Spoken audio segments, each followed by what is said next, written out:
આજના મહત્વના સમાચાર. અંબાલાલ પટેલની આગાહી, પેટ્રોલ ડીઝલ મોંઘું, 1 લાખની બદલે 2 લાખની સહાય, ખેડૂતોને દર મહિને 3000 રૂપિયા મળશે અને રેશન કાર્ડ ધારકો માટે નવા નિયમો. 1 એપ્રિલથી નવા નિયમો. માર્ચ મહિનો પૂરો થવાનો છે અને એપ્રિલ મહિનો શરૂ થશે. દર મહિનાની જેમ આ નવા મહિનો પણ દેશમાં ઘણા મોટા નાણાકીય ફેરફાર સાથે શરૂ થવાનો છે અને આ ફેરફારોની અસર દરેક ઘર અને દરેક ખિસ્સામાં થશે. કેટલાક મોટા ફેરફારોની વાત કરીએ તો મધ્ય પૂર્વમાં ચાલી રહેલા યુદ્ધને કારણે ચાલી રહેલા એલપીજી અમલીકરણથી કર અને પગારમાં ફેરફાર થશે. વધુ, પાન કાર્ડના નિયમોમાં પણ ફેરફાર થવાની તૈયારીઓ છે. હવે 1 લાખની જગ્યાએ મળશે 2 લાખ. ખેડૂતો પોતાના પાકને સુરક્ષિત રાખી શકે તે હેતુથી ખેત તલાવડી ગોડાઉન બનાવવા માટેની સરકાર યોજનામાં મોટો ફેરફાર કરવામાં આવ્યો છે. અગાઉના નિયમ મુજબ 300 ચોરસ ફૂટના ગોડાઉન માટે 1 લાખની સહાય મળતી હતી, જેમાં હવે સીધો વધારો કરીને 600 ચોરસ ફૂટના ગોડાઉન માટે 2 લાખની સહાય કરી દેવામાં આવી છે. ખેડૂતોના હિતમાં લેવાયેલા આ નિર્ણયથી સરકાર બજેટમાં 154 કરોડની મતબાર જોગવાઈ પણ કરવામાં આવી રહી છે. ખેડૂતોને દર મહિને 3000 રૂપિયા મળશે. પ્રધાનમંત્રી કિસાન માનધન યોજના નાના મધ્યમ ખેડૂતોને વૃદ્ધાવસ્થામાં આર્થિક સુરક્ષા આપે છે અને 18 થી 40 વર્ષના ખેડૂતો જેમની પાસે 2 હેક્ટરથી ઓછી જમીન છે અને 60 વર્ષ પછી 3000 માસિક પેન્શન મેળવે છે અને ખેડૂતોના અવસાન પછી પત્નીને 1500 મહિને અને ખેડૂતોને 55,200 માસિક યોગદાન આપવું, જે સરકાર બમણું કરશે. અને ગુજરાતમાં હજારો ખેડૂતોને આ યોજના જોડાય છે અને અરજી કરવા માટે CSC કેન્દ્ર અને જે આ વેબસાઇટ આપી છે તેના ઉપરથી કરી શકાશે. આ વર્ષની વાવણી અને વાવાઝોડું. એટલે કે હવામાન નિષ્ણાત અંબાલાલ પટેલે કરી છે આગાહી કે હવામાન નિષ્ણાત દરિયાઈ હલનચલન અંગે પણ ગંભીર ચેતવણી આપી છે. એક ચક્રવાતની શક્યતા. 17મી મે બાદ અરબી સમુદ્રમાં હલનચલન વધશે અને 8મી જૂનથી પવનની દિશા બદલાતા 20મી જૂન સુધીમાં વાવાઝોડું બનવાની શક્યતા રહી છે. વહેલી વાવણી. આ વર્ષને ચોમાસું વહેલું બેસે તેવા શક્યતો છે, જેના કારણે ગુજરાતમાં વાવણી વહેલી થઈ શકશે. રાજ્ય સરકારનો મોટો નિર્ણય. રાજ્યમાં ખેતીની જમીનની વારસા સંબંધિત વ્યવહારોને વધુ સરળ અને સસ્તા બનાવવા માટે સીએમ ભૂપેન્દ્ર પટેલે મહત્વનો નિર્ણય લીધો છે અને હવે ખેતીની જમીનમાં વારસાઈ કેસમાં જંત્રી આધારિત સ્ટેમ્પ ડ્યુટીમાં મોટી રાહત આપી છે.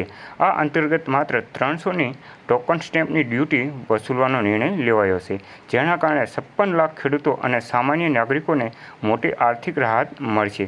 આ રાહત ગુજરાતના સ્ટેમ્પ અધિનિયમ 1958ની કલમ 9 હેઠળ અપાઈ શકશે. પેટ્રોલ ડીઝલના ભાવમાં વધારો. પેટ્રોલ ડીઝલના ભાવ વધ્યા છે. ઇઝરાયલ અને ઈરાન યુદ્ધ વચ્ચે બાદ એલપીજી ગેસ સિલિન્ડરથી પરેશાન લોકોને મોંઘવારીનો વધુ એક ઝટકો લાગ્યો છે. ખાનગી કંપનીઓ નાયરા એજન્સીએ અને પેટ્રોલ ડીઝલની કિંમત વધારી છે. પેટ્રોલ ડીઝલના નવા ભાવ આજથી લાગુ થવા જઈ રહ્યા છે અને પેટ્રોલ ડીઝલ કેટલું મોંઘું થશે? નાયરા એજન્સી ગુરુવારે પેટ્રોલના ભાવમાં 5 રૂપિયા પ્રતિ લીટર અને ડીઝલના ભાવમાં 3 રૂપિયા પ્રતિ લીટરનો વધારો કર્યો છે.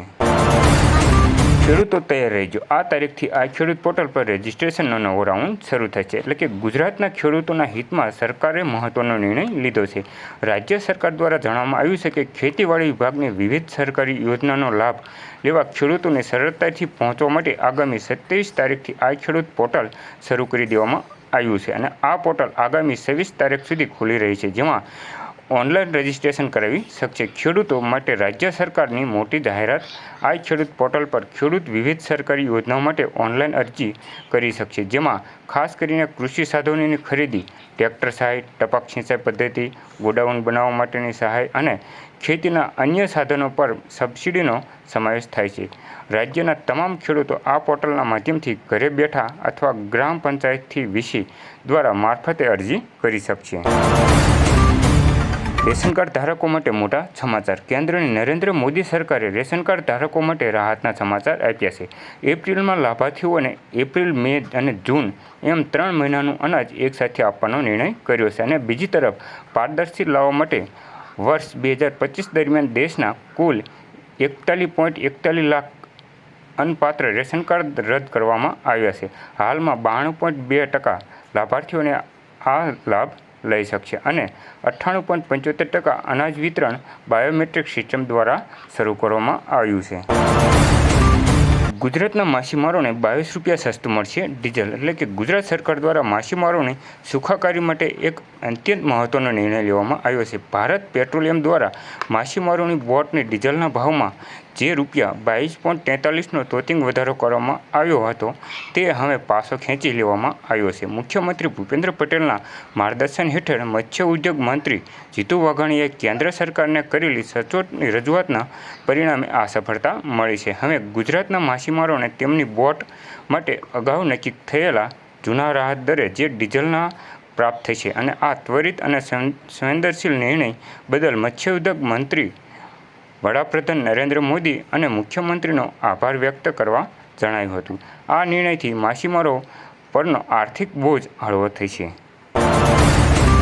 પેટ્રોલ ડીઝલ લઈને સરકારનો મહત્વનો નિર્ણય. રાજ્યમાં પેટ્રોલ ડીઝલથી લઈને લોકોમાં ફેલાયેલી અફવાને કારણે પેટ્રોલ પંપ પર મોટી કતાર લાગી છે અને તેવામાં સરકારે પરિપત્ર કરીને સંગ્રહખોરી કરનાર સામે લાલ કરી છે. પરિપત્રમાં કહેવાયું છે કે હવેથી પેટ્રોલ કે ડીઝલ લેવામાં કોઈ પણ પ્રકારના ડબ્બા, બોટલ કે બેરલ નહીં ચાલે. વાહનની ટાંકીમાં જે પેટ્રોલ કે ડીઝલ પુરાવાનું રહેશે. જો કોઈ ખોટી રીતે સંગ્રહ કરશે તો તેની સામે કડક કાર્યવાહી કરવામાં આવશે.